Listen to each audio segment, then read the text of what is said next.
힙하고 핫한 힙한 래퍼. 래퍼. 네. 아, 이번 주는요. 태풍이 네. 이렇게 오고 있습니다. 네. 아, 정말 너무너무 더워서 뭐 밖에 못 나가겠다 한 게 엊그제 같은데 이번 여름 유난히 빨리 지나간 것 같아요. 네. 또 근데 이번 어쨌든 전 세계적으로 너무 이 이상 기온 때문에 네. 피해가 너무 많은데 이번에 또 태풍까지 그죠? 상당히 비가 좀 많이 오고 있고 참 많이 걱정스럽습니다. 아무쪼록 잘 지나갔으면 좋겠네요. 그렇죠. 사실 오늘 아직 한국에 상륙하지도 않았는데 이렇게 비가 계속 오고 있으니까 내일 상륙한다고 하니까 이제 어떻게 될지 좀 걱정인데 다들 좀 조심해야 될 것 같긴 합니다, 진짜. 근데 오시는데 비가 너무 많이 와서 좀 너무 많이 불편하셨겠어요. 왔어요. 네, 비가 많이 왔어요. 이런 네. 생각이 들더라고요. 뭐 주식 시장은 사실 뭐 안 좋아질 거다, 좋아질 거다 이러면 전문가님들한테 조언이라도 구할 수가 있는데 이런 자연 현상에 대해서는 저희가 뭐 어떻게 인간이 할 네. 수가 없잖아요, 대처를. 그래서 더 뭔가 재활용도 잘하고 이런 자연 환경 보호에도 힘을 써야 되지 않겠나 문득 그런 생각이 들었습니다. ESG가 생각이 나네요. 네. 네. 그럼 바로 우리 사학개미들이 지난주에 순매수한 종목들 짚어보도록 하겠습니다. 첫 번째 TQQQ이고요. 1위부터 10위까지 이런 종목들 중에서 총 금액의 40% 이상을 차지했습니다. 많이 했네. 네, 2위는 속스L이고요. 29.2%나 이렇게 차지를 했고요. 3위는 BOLZ ETN입니다. 애플, 어도비, 아마존, 알파벳, 엔비디아, 퀄컴 등 15개의 미국 기술주들이 이렇게 들어가 있고요. 3배짜리죠. 그리고 4위는 JP모건 에쿼티 프리미엄 인컴 ETF, 대표적인 월배당 ETF입니다. 5위, 나스닥을 2배 레버리지로 추종하는 QLD ETF고요.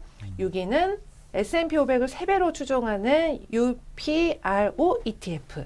그리고 7위는 버크셔 해서웨이, 8위는 마이크로소프트, 9위는 밈주식 대표주자 배드베스 앤 비욘드, 10위는 알파벳 A가 차지했습니다.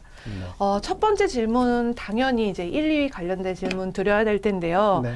2배짜리, 3배짜리 이렇게들 정말 많이 매수를 하고 계시는데 이 질문 어떻게 보면 좀 이제는 좀 흔하지 않나? 좀 식상하지 않나 할 수도 있겠지만 계속 여쭤볼 수밖에 없는 것 같아요. 그렇죠. 나스닥에 이렇게 관련돼서 투자하는 거 적절한 거라고 보시나요? 네, 그나마 그래도 이거 앞에 S 안 붙어 있고 S가 아니라서 쇼트가 아니라서 네. 하락에 베팅하는 게 아니라서 그나마 좀 마음은 좀 편한데 어쨌든 많은 분들께서 지금 대세 하락장 얘기를 하시니까 인버스 레버리지를 많이 투자를 하시는데 그것만큼은 하지 마셨으면 좋겠다는 얘기를 자꾸 해드리고 있고요. 그렇지만 또 그렇다고 해서 롱이라고 해서 올라가는 시장에 대해서 투자를 하는 미국 시장에 있어서는 보통 투자 기간 중에서 뭐 거의 80~90%를 상승에 베팅이라기에는 좀 이상하고요. 투자하는 그런 것이 맞다라고 얘기를 해드리고 있지만 그래도 3배짜리는 좀 조심하는 게 좋지 않겠나라는 생각을 가지고 있고요. 그 다음에 뭐 어쨌든 S&P 500의 2배짜리 레버리지 투자인 것도 있고, 그죠? 전체적으로 2배 정도의 투자를 하는 것은 저는 그렇게 나쁘지는 않다라고 생각하거든요. 네네. 보통 개인들 같은 경우에 예를 들어서 투자한 금액의 100% 정도를 빌려서 투자를 하는 것, 그 정도까지는 보통 기업에 있어서 우리가 어떤 얘기를 하고 있냐면 부채 비율이 딱 100%인 기업이 정말 좋다라고 얘기하거든요. 그래서 자본금 100에 부채 100 이거면 어느 정도 충분히 커버가 되는 거라서 저희가 2배 정도의 레버리지 투자에 대해서는 그렇게 나쁘지 않다라고 생각을 합니다만 3배는 좀 진짜 조심하실 필요가 있다라고 말씀을 드리겠고요. 그 다음에 이제 우선 좀 나스닥 100과 그 S&P 500에 대해서 한번 좀 저희가 좀 들여다보면은 현재 나스닥 100의 발류에이션이 PER이 올해 겨우 22배 수준밖에 안 되고요. 내년도 20배로 떨어지고 내후년에 17배로 떨어진다. 이건 정말 나스닥이 보통 그 고점 피크 쳤었을 때의 P 멀티플이 36배, 37배까지도 갔거든요.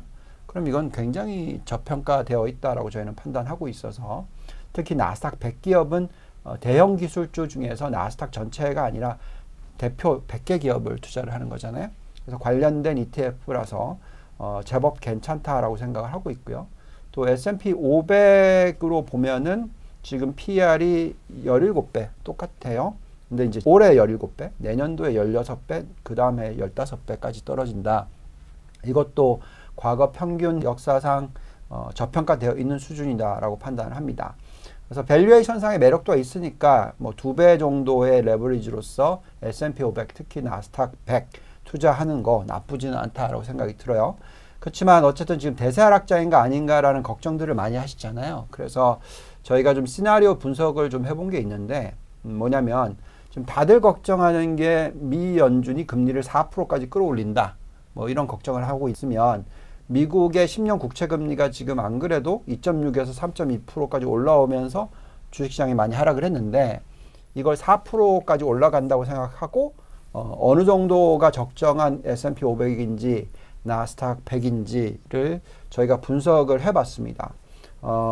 그리고 또 이익이 앞으로 내년도와 내후년도에 지금 컨센서스, 지금 예측하고 있는 것보다도 20% 더 낮은 정도 수준이다. 그러니까 경기 침체로 넘어간다. 뭐 이런 것을 걱정을 하는 것을 반영시켜서 분석을 해봤었을 때 적절한 나스닥 100이 12,000포인트 정도 나오고요. 그 다음에 적절한 S&P 500이 3,780 정도 나옵니다. 그러니까 지금 지수 대비해서 그렇게 큰 차이가 많이 나진 않아요. 그래서 초과적으로 하락을 할 수 있을 가능성에 대해서 다들 걱정을 하시는데 전 저점이었던 6월 달 말이었죠. 중순 말쯤 됐는데 그 정도까지 하락하고 반등할 것 같아 보이지 않고 오히려 그 위에서 바닥을 좀 잡지 않을까라는 저희는 생각하고 있어서 지금 이 정도 투자는 정말 별로 나쁘지 않다. 물론 레버리지 3배짜리는 조심하셔야 되지만 충분히 S&P 500과 나스닥 100에 대해서는 관심을 가지시고 투자할 필요가 있다. 그래서 정말 서학개미들이 참 투자를 요즘에 좀 잘하는 모습을 보여주고 있어서 상당히 만족스럽습니다. 요즘에 그 네. 반도체 업황에 대한 우려가 정말 네. 점점 심화되고 있는데요. 여러 뉴스들이 있는 와중에 이런 또 자료가 있더라고요. 네. 그 세계 반도체 시장 통계 기구의 자료인데 네. 올해 반도체 시장의 연 성장률이 지난 6월 달에 16.3%였는데 네. 이번에 13.9%로 낮아졌고요. 네. 그 내년도 이제 성장률 전망치도 5.1에서 4.6으로 내려갔다. 네. 이런 기사를 보고 걱정이 안 될 수는 없더라고요. 그렇죠. 그러면서도 또 한편으로는 지금 아니면 언제 이 가격에 사 이런 마음도 또 장기 투자 입장에서 들기도 하는데 속스L ETF, BOLZ ETN 이 부분에 투자하시는 분들한테 조언 좀 부탁드릴게요. 네. 자, 저희가 반도체와 그 BOLZ가 아까 말씀하셨듯이 미국 대형 기술주 15개 투자를 하는 거죠. 반도체 업종과 이 15개 종목에 투자하는 것은 나쁘지 않아요. 나쁘지 않은 게 아니라 굉장히 좋은 투자라고 생각합니다. 네. 장기적으로 놓고 봤었을 때 굉장히 높은 수익률을 가져다 줄 거라고 생각을 해요. 근데 문제는 이 두 개가 다 3배짜리 레버리지라는 거죠. 그래서 조금이라도 단기적으로 못 올라가거나 아니면 하락을 하면 버티기가 어려워질 수가 있다는 거죠. 예를 들면 반도체에 대해서 저희가 굉장히 좋게 생각을 했는데 이렇게 지금 방금 김순희 선생님께서 말씀하셨듯이 업황이 좀 안 좋다 그러면은 조정이 오잖아요. 네. 연초 대비 고점 대비해서 필라델피아 반도체 지수만 40% 이상 급락을 했단 말이죠. 네네. 예, 그러면 3배짜리 레버리지를 투자를 해놨으면 정말 수익률이 거의 뭐 박살이 나겠죠. 그렇죠. 네. 그래서 이 타이밍을 잡기가 어렵단 말이죠. 그리고 저희가 생각할 때 아마 3분기를 바닥으로 해서 4, 4분기, 내년 1, 4분기, 2, 4분기 반도체도 돌아설 수 있다고 생각해요. 왜냐하면 실적이 바닥을 잡는 게 내년 1, 4분기, 뭐 2, 4분기 정도 된다고 치면 미리 시장은 움직이니까 그래서 지금 미리 빠졌던 거니까 그래서 올라갈 거라고 생각하는데 그거를 뭐 당장 올라가는 게 아니라 좀 시간이 걸리고 올라간다고 생각하면 이미 손실이 많이 났는데 버티기가 어려우실 거 아니에요. 네, 그래서 3배짜리 레버리지를 투자를 하는 것은 조심스러운 부분이 되겠고요. 그리고 또 대표적으로 15개 대표 기업들에 대해서도 저희가 봤었을 때 정말 펀더멘탈이 좋다고 생각해요. 네. 저희가 종목들 들여다보면 상당히 매력이 있다라고 생각하거든요. 그래서 투자를 할 만한 가치가 충분히 있다라고 판단을 하고 있고, 중요한 건 또 타이밍이잖아요. 그래서 나스닥이 언제 바닥을 잡을까 하는 부분에 있어서 지금 아직까지도 미 연준이 금리를 언제 더디게 올릴까라는 타이밍이 정확하게 안 잡히다 보니까 시장은 변동성이 있거든요. 그래서 이런 레버리지 투자가 조심스러울 수밖에 없는 부분이 되겠습니다. 그렇지만 이미 벌써 투자를 해놨고 손실을 봤다면 이 가격대에선 던지는 건 다 아니다. 네, 레버리지를 하더라도. 네. 왜냐하면 앞으로 더 빠지는 룸보다는 앞으로 상승할 수 있는 룸이 앞으로 12개월로 놓고 봤을 때 훨씬 더 그 찬스가 높고 훨씬 더 매력도가 있을 수 있다라고 생각하기 때문에 지금 정말 많이들 걱정하시거든요. 저한테도 많이 질문들이 오시는데 지금 이제 어떻게 해야 되냐. 그러니까 이미 늦었어요. 지금 던지기엔 너무 늦었다라고 말씀을 드리겠고 그냥 잊어먹고 닫아놓고 그냥 잊어먹고 내년 이맘때쯤 다시 한번 열어보시는 게 좋지 않을까. 네, 그렇게 생각이 듭니다. 이사님 작년에 네. 막 반도체 겨울이 온다, 윈터 이즈 커밍 이랬는데 네. 진짜 지금 겨울 같이 느껴지잖아요.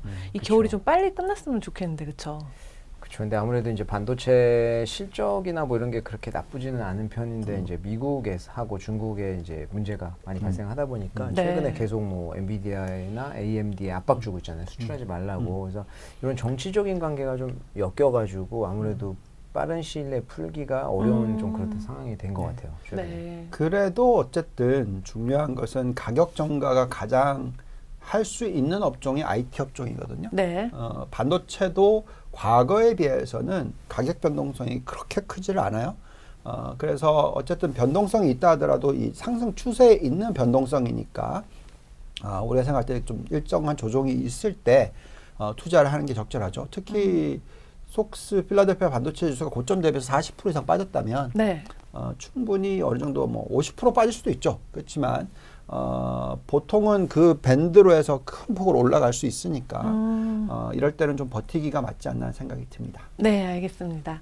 그리고 다음 질문은요, 저희 구독자 여러분들께서도 이 종목에 좀 특별한 애정이 있다. 그래서 꼭 한번 봐주세요라고 남겨주신 종목인데요. 네. 마이크로소프트 알파벳 A. 제가 그 전에 기억하기로는 좀 매력적이다. 매력도가 충분히 있다라고 말씀을 하셨는데 네. 여전히 유효하신가요? 그 의견이? 네, 저희가 지금 보면은 아까 1위부터 10위까지 마이크로소프트와 알파벳, 구글 요 두 기업들이 올라왔어요. 네. IT 쪽으로는. 그리고 아까 뭐 BOLZ도 그 안에 들어가 있고 두 개 종목 더하면 한 15% 정도 될 걸로 알고 있는데 저희는 이제 대형 기술주 13개 정도를 보고 저희가 판단하는데 그 13개 중에서 마이크로소프트, 알파벳, 구글이 반도체를 제외하면 네. 제일 매력이 있어 보여요. 어. 네, 그래서 계속 올해 3월, 4월 빠지면서 그나마 대형 기술주 중에서 뭘 들고 있어야 되냐라고 질문을 해오시면 적어도 마이크로소프트와 구글을 들고 계시다면은 팔지 말라라고 계속 말씀을 드리고 있습니다. 네. 그래서 현재 알파벳, 구글의 밸류에이션을 구해 보면은 P 멀티플이 19배밖에 되지 않고요. 5년 뒤에는 8배로 떨어집니다. 오. 네, 그만큼 매력이 있는 상황에서 높은 ROE, 즉 지금 올해 29% ROE가 예측이 되고 있고 상당히 매력이 있다고 나오고 저희가 잔존가치 모델을 돌려보면 적정 가치가 177달러, 그러니까 지금 가격 대비해서 60% 이상 상승 여력이 있다라고 판단이 됩니다. 물론 이 상승 여력이라는 것은 저희가 말하는 목표치, 그러니까 목표 가격, 뭐 타겟 프라이스 이건 아니고요. 상대적인 매력도가 그만큼 있다, 저평가되어 있다라고 판단하는 것이고요. 그다음에 마이크로소프트는 더 좋아 보입니다. 정말요? 네, P 멀티플이 올해 25배지만 ROE가 훨씬 더 높아요. 올해 예측이 되고 있는 ROE가 53%, 54% 이렇게 나오고 있고요. 이런 상황에서의 상승 여력을 계산해 봤었을 때 적정 가치가 470달러 정도 나오니까 지금 가격 대비해서 84%의 매력이 있다. 물론 또다시 말씀드리지만 이건 목표가가 아닙니다. 하지만 어쨌든 상대적인 매력을 구해봤었을 때 마이크로소프트와 알파벳, 구글이 월등하게 다른 기업들, 뭐 애플이든 넷플릭스, 아마존, 그러니까 13개 안에는 다 대형 기업들이 들어가는데 그 기업들의 상대적인 매력도가 약 한 30% 정도 상승 여력이고 얘네들은 2배 이상이니까 적어도 이 두 종목만큼은 그냥 끌고 가는 게 맞겠다. 그리고 이 두 종목은 클라우드 비즈니스 관련해서의 매력이 있는 그런 회사들이고 또 우리가 뭐 계속 유튜브를 찍고 있죠. 네, 그래서 관련돼서 충분히 가격 전가 능력이 있는 기업들이고 매력이 있는 기업들이기 때문에 여기에 대한 투자를 늘리시는 것은 장기적으로 너무나 좋아 보인다라고 말씀을 드리겠습니다. 그리고 다음 질문도 구독자 여러분께서 말씀해 주신 건데요. 네. 요즘에 이제 뭉칫돈이 주식에서 좀 채권 쪽으로 많이 가고 있다라고 뉴스가 또 나오고 있어요. 네. 그래서 H흐핫님께서 남겨주신 질문입니다. 네. 미국 기준금리가 3.25에서 3.5까지는 버틸 수 있다고 꾸준히 말씀을 해주셨는데요. 오른 채로 금리 인하 없이 장기적으로 이어지는 경우는 어떨까요? 최근에 연준 인사들의 발언을 보면 여러 가지 이유로 이미 올린 금리를 인하하는 것은 제한적일 것이라고 말하는 것 같습니다. 네. 그래서 우리가 이 채권에 대한 투자를 좀 어떻게 하면 좋을지 이 부분 꼭 짚어주시겠어요? 네. 자, 채권뿐만이 아니라 이게 다 연결이 되어 있는데요. 우리가 지금 계속 얘기했던 게 금리의 앞으로 미래의 방향에 있어서 우리가 여러 번 얘기했잖아요. 네. 제가 어느 정도의 금리면은 채권 투자하시겠습니까? 라는 질문을 굉장히 많이 받거든요. 네. 제가 계속 말씀을 드렸습니다만 3.25 네. 정도 올라오면 저희가 적절한 금리 수준이 3.25에서 3.5% 정도라고 말씀을 드려왔거든요. 그러니까 과거보다는 좀 더 높아야 되는 것이고, 그렇지만 3.5보다 더 많이 올라가 4% 이상이면은 좀 무리가 많이 올 거기 때문에 경기 침체가 제대로 올 수도 있다라고 얘기를 해드리고 있잖아요. 그래서 저희가 생각할 때는 박스권의 흐름, 그래서 고점 금리가 약 한 3.5% 정도, 그리고 저점 금리가 2.5% 정도로 계속 말씀을 드리고 있어요. 그러니까 이제 최근에 금리가 2.6%까지 훅 빠졌었을 때는 그때는 채권 사시면 안 되죠. 왜냐하면 거의 바닥권이라고 생각하니까. 네. 그래서 쭉 올라왔잖아요, 지금. 그래서 이렇게 쭉 올라오다 보니까 채권 그때 들어가셨으면 손실을 많이 봐주셨겠죠. 그래서 지금 벌써 3.2% 올라왔어요. 그러니까 3.25 정도면 저는 살만하다고 말씀드렸잖아요. 그래서 이게 아마 추가로 3.5%까지도 갈 수 있다고 생각합니다. 그러면 그거의 손실은 그렇게 크지 않다고 생각하면 아마도 연간 단위로 3.25%의 수익을 올릴 수 있다. 뭐 그게 만족스럽다면 충분히 그러실 수 있다라고 말씀을 드리고 있고요. 이렇게 이 박스권을 예측을 하고 있는 이유를 말씀을 드리면 전에도 이걸 여러 번 말씀을 드렸는데 2차 세계대전 때의 미국의 정부 부채 비율이 GDP의 120%까지 올라간 적이 있어요. 이번이 지금 138%이고요. 과거에 볼커가 막 금리를 빠르게 올렸었을 때는 부채 비율이 겨우 30%였어요. 그러니까 부채 비율의 차이가 너무나 나기 때문에 금리를 올릴 수가 있는 거죠. 낮으니까. 근데 지금은 부채 비율이 워낙 높기 때문에 금리를 너무 많이 올려버리면 지금은 달러가 초강세죠. 큰일 날 수도 있습니다. 예, 달러가 엄청나게 기축통화에서 어떤 힘을 잃을 수도 있는 상황이 벌어질 수도 있어요. 네. 그래서 저희는 금리를 너무 많이 올리는 것은 너무 과한 행동을 하는 거라고 저는 생각하거든요. 그래서 저희가 판단하기에는 부채 비율이 떨어지는 걸 보면서 미 연준도 금리를 올릴 거다 생각하고 있거든요. 그래서 아마도 3.5%까지 끌어올리고 나면 그때부터는 당연히 더 이상 올리기보다는 천천히, 그리고 그 환경에서는 주식시장이 올라갈 수 있는, 그리고 기업들은 경기 침체로 넘어가지 않고 어느 정도 버틸 수 있는 그런 환경이 될 거라고 생각합니다. 아까 질문을 보면은 만약에 금리를 3.75, 4%에 오랫동안 유지를 하면 어떻게 되냐. 이거는 경기 침체로 가겠죠. 그래서 그렇게까지 안 할 거라고 생각하고요. 근데 만약에 부채 비율이 그동안에 좀 많이 떨어져 줬다. 그러면 4%에 유지해도 경기 침체로 안 갈 수가 있습니다. 그래서 미 연준은 네. 그런 부분들을 보면서 판단을 할 거고요. 지금은 인플레이션을 어느 정도 낮추는 것도 중요하고 또한 부채 비율을 떨어뜨리는 것도 중요해요. 둘 다가 중요합니다. 무조건 인플레이션만 잡는 것만 중요한 건 아니라고 생각해요. 지금 미 연준은 그게 가장 중요하다라고 얘기를 하고 있지만 경제 성장률이 급격하게 떨어지면 또 굉장히 조심해야 되거든요. 왜냐하면 부채 비율이 계속 올라갈 수가 있어요. 그걸 떨어뜨려야 되는 것도 있기 때문에 그래서 두 개를 다 보면서 판단할 건데 금리가 만약에 3.5% 수준까지 올라오게 되면 그때부터는 미 연준의 스탠스가 확연하게 변할 수 있을 가능성에 대해서 꼭 생각하셔야 된다고 생각을 하고요.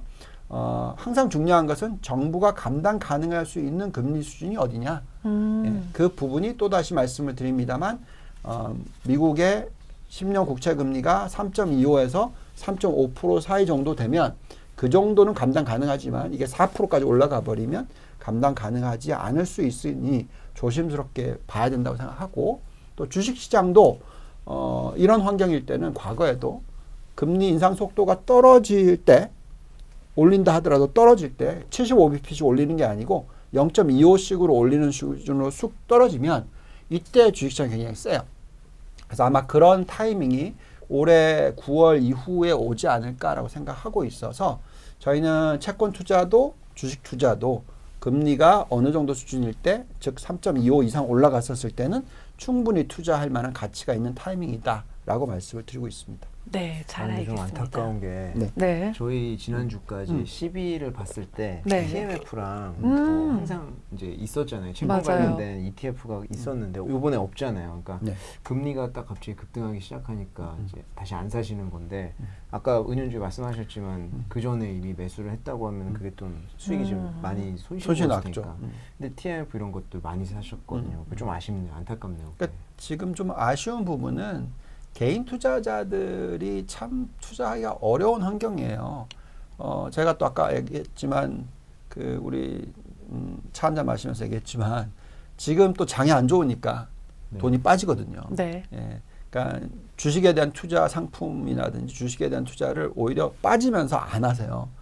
빠질 때 들어가셔야 되는데. 그쵸. 예, 그래서 그렇기 때문에 지난 과거 올해 3월, 4월 달도 그랬잖아요. 네. 예, 그래서 또 5월, 6월, 7월 이렇게 올라갈 때는 또 투자를 안 하시고 올라가고 나니까 투자를 하셨죠. 네. 참 사실. 예, 그래서 그러니까 좀 엇박자가 되기 시작하면 참 투자가 어려워지는데 엇박자를 안 하려고 하다 보면은 또 엇박자가 나기 때문에 그냥 차라리 그냥 꾸준히 여유 자금을 가지고 계속해서 투자를 늘려가시는 전략이 더 맞다라는 생각이 듭니다. 네, 맞습니다. 치고 빠지기 이게 진짜 어려운 것 같아요. 그렇죠. 네. 그거를 해낼 수 있으면 네. 아무튼 네, 벌써 백만장자 되셨고 억만장자가 되셨겠죠. 네, 맞습니다. 다음 질문 드릴게요. 저희 아이디가 좀 어렵더라고요. PIJ0101IKJP님께서 사연을 올려주셨습니다. 네. 신재생 에너지 관련된 이야기였는데요. 네. 중국 태양광 관련주에 투자를 하고 있습니다. 그 장기적인 관점에서 이 성장 가능성을 보고 투자하고 있긴 한데요. 최근에 이 중국의 경기 침체 조짐도 보이고 있고 금리 인하 사인에도 불구하고 전망이 좋은 것 같지는 않네요. 이 분할 매수 시점으로 적절한지도 궁금하고요. 그리고 미국, 중국 이렇게 동시에 상장돼 있는 중국 신재생 업체들, 이 업체들의 수익률이 같은 회사인데도 괴리가 발생하는 것 같은데 그 미국에 상장된 곳에 투자하는 게 더 낫겠죠? 라고 보내주셨어요. 네. 자, 지금 이게 잘 생각해 봐야 되는 부분이에요. 미국의 신재생 에너지 업종의 매력도는 그 시장은 굉장히 커질 겁니다. 근데 거기서 수혜를 받는 종목들이 제가 볼 땐 경쟁력이 미국이 떨어져요. 그래서 더 보호무역주의 얘기하고 있고 뭐 이런 식으로 네네. 얘기를 하고 있어요. 그렇지만 전 세계적으로 어쨌든 경쟁력이 가장 높은 기업들이 가장 생존할 확률이 높고 또 성장을 많이 할 확률이 높습니다. 그래서 저희는 신재생 에너지 업종만큼 특히 태양광 쪽은 중국이 1등이고 우리나라가 2등 정도 된다라고 생각하고 있고요. 네. 3위가 독일이 되고 네. 미국은 그거보다 더 밑이다라고 생각하고 있어요. 그래서 물론 지금 인플레이션 뭐 방지 법안 나오면서 여러 가지 보호무역주의가 나오고 있으니 미국의 반도체 기업들과 미국의 신재생 에너지 기업들을 사야 되는 것처럼 보입니다만 저희의 추천은 완전히 다르죠. 미국에 있는 반도체 기업은 투자하는 건 오케이. 그렇지만 신재생 에너지 종목을 투자를 하는 것은 그쪽에 초점을 맞추는 것이 아니고 중국과 한국의 기업에 초점을 맞춰야 된다라고 계속 말씀을 드리고 있어요. 그 이유는 그만큼 경쟁력이 있고 또 한국 기업 같은 경우에는 미국 시장에 있는 태양광 관련된 시장 점유율이 25%가 넘어요. 결국은 경쟁력이 있는 게 중요하고요. 그래서 그런 경쟁력이 있는 기업들의 현재의 상황을 분석해 봤었을 때 네.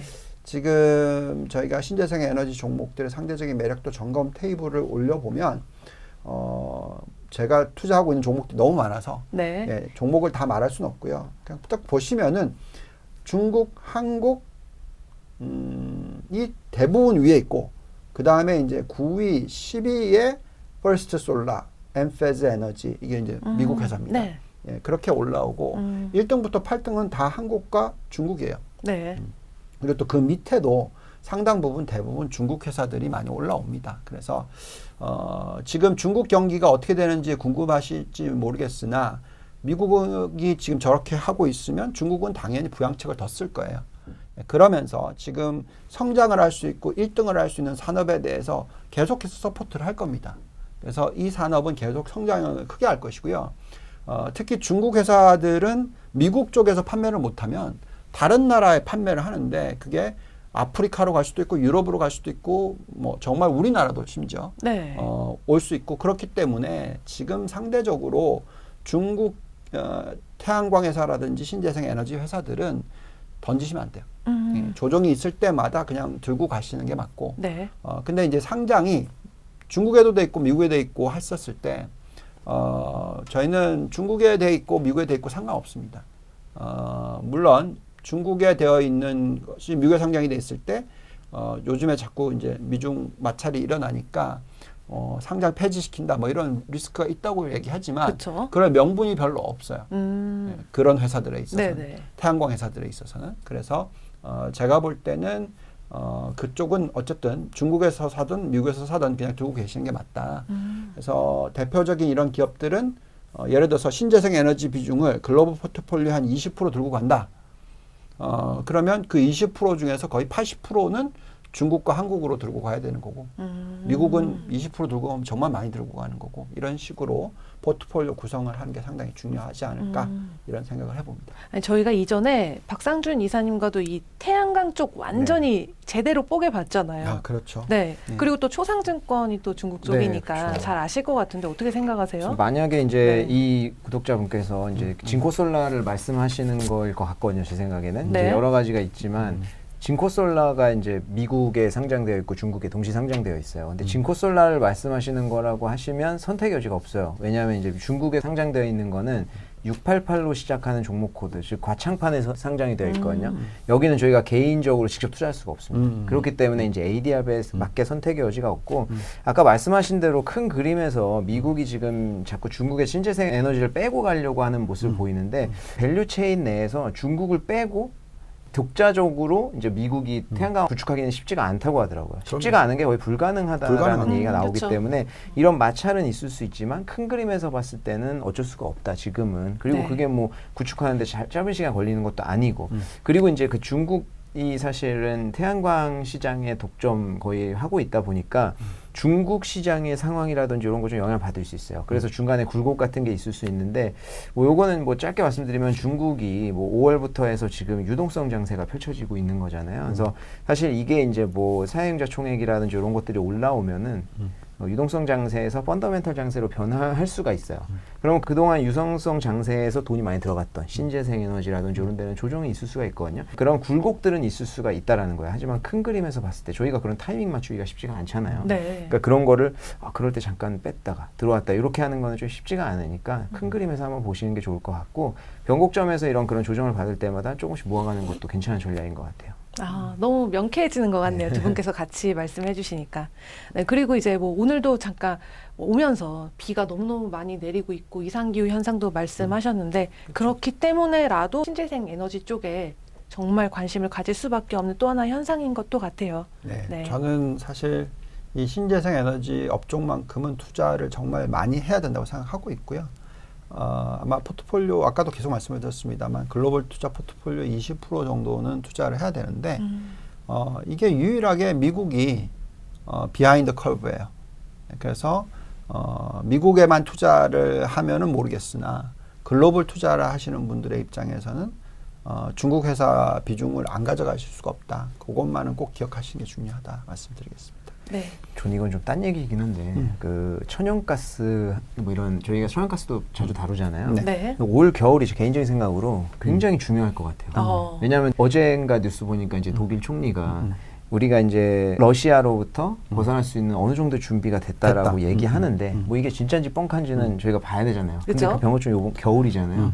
러시아에서 계속 요번에 또 노드스트림 1 끊었잖아요. 계속 위협을 하는데 이번에 만약에 독일이 이번 겨울을 넘긴다 무사히 그러면 이 게임의 어떤 주도권이 다시 이야기가- 한번 이제 바뀌는 거죠. 그쵸? 러시아가 우리 없어도 되네. 그때는 이제 좀 달라지는 거라서 이번 겨울이 굉장히 중요할 것 같습니다. 그래서 만약에 독일에서 그게 가능하다고 하면 신재생 에너지라든지 천연가스 이런 쪽으로 투자가 더 많이 될 계속 활발하게 거고요. 들어갈 것 같아요. 저는 솔직히 얘기해서 러시아는 정말 밸류에이션이 싼데 근처도 가지 마시라고 얘기하고 있습니다. 그렇죠, 그렇죠. 아마도 이번에 가장 나중에 큰 피해를 입을 게 당연히 러시아라고 생각하고요.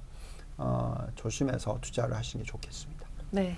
여기까지 구독자 여러분들과 소통하는 이 질문들 나눠봤고요. 아무쪼록 비 피해 조심하시길 바랍니다. 네. 그럼 저희는 다음 주에 다시 찾아뵙겠습니다. 안녕. 안녕.